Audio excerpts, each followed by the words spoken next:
Fox News alert. Trump lawyer Rudy Giuliani talking to the Washington Post and shooting down the idea of a 12-hour interview between President Trump and special counsel Robert Mueller. He says it would be 2 to 3 hours max. This comes just after we learned that President Trump's in-house lawyer Ty Cobb is set to retire at the end of the month. Let's bring in our power panel.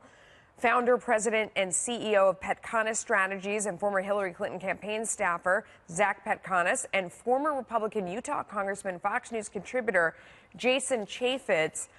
Let's start with the idea of Ty Cobb is out, Emmett Flood is in. What do you know about him? What do you think?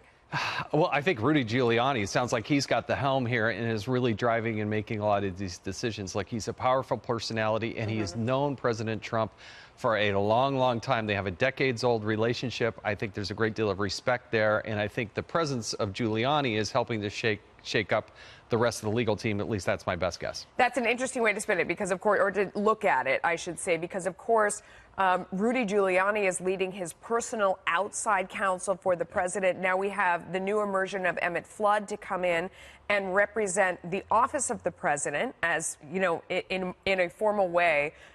He said, Rudy Giuliani, this is the Washington Post tweeted on this changeover.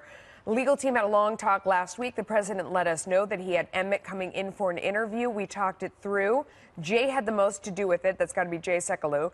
Jay felt he needed someone that was more aggressive. Do you think that Emmett Flood is more aggressive? Oh, I think he's absolutely more aggressive. I mean, one of the things that he specializes in, he handled the Bill Clinton impeachment hearings. So this is a real escalation by the Trump legal team. And I think the part of the problem they're going to start facing is that all of this just looks incredibly guilty, from bringing in more aggressive lawyers to, refusing to sit down with Robert Mueller and doing these aggressive negotiating tactics let's over talk that. about the sit down. Let's talk about the sit down, because this is this idea of, or Rudy Giuliani was responding to the idea of a possible 12-hour interview, and he's saying absolutely not. We're not going to agree to that.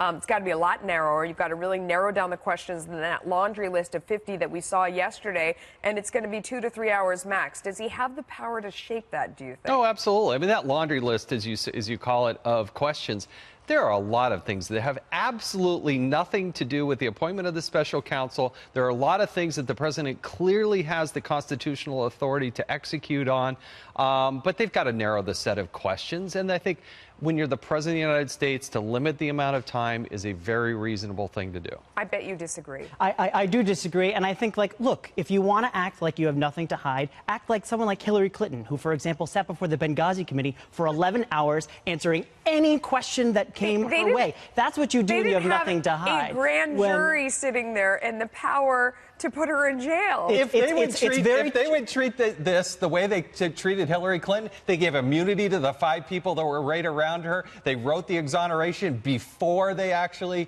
sat down with her. Zach. Come on. No, I mean, she had the cakewalk like nothing else before. I mean, this is absurd for a number of reasons. First off, the investigation being run against Trump is by a Trump appointee and someone who was appointed by a Trump appointee. His boss is a Republican. And Jeff they've been Sessions. cooperating. The FBI director is a Republican. His deputy is a Republican. This is an entire investigation that's being run by Republicans, and all of a sudden it's some big Democratic conspiracy. There's not full cooperation. He said Democrat. He said it's just not on par with how Hillary Clinton was treated. It has nothing to do with what the party of the people investigating is. They were treated differently. Well, they weren't treated differently, but when you have nothing to hide, what you do is you don't try to limit and say, we're only going to answer these questions, not these questions over here, but only these questions. Of course you do, can only get me in trouble. Of course you do. If you have I nothing think to hide, all 3 of us would do that. I mean, if you were facing this kind of a probe, you would definitely try to limit. You wouldn't, even if you didn't do anything. I wouldn't. I mean, what would you do? If there's nothing to hide, just answer the questions. Go ahead. Yes.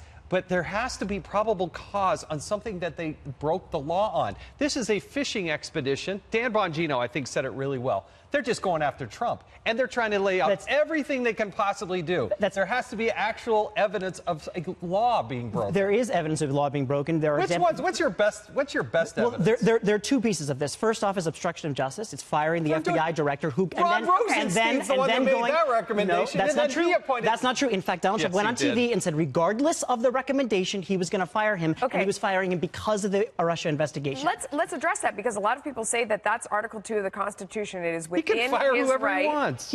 Those are his executive powers, can, and but you not can't with bring criminal him in. intent. And what he did was with criminal intent. How do you know that? Because he said on TV that I fired him because of the Russia investigation. And he said it was regardless of the recommendation by Rosenstein. No way. There's not a single Democrat in the Senate that would vote to confirm Mr. Comey.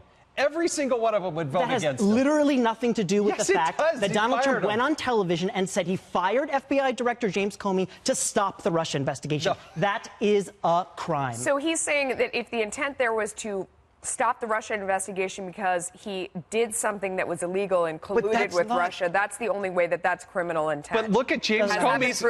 We put a lot of weight in James Comey's contemporaneous notes, and he said, the president said, if there's somebody that's going after Russia, then I want to know about it. He said it on TV. Love you guys.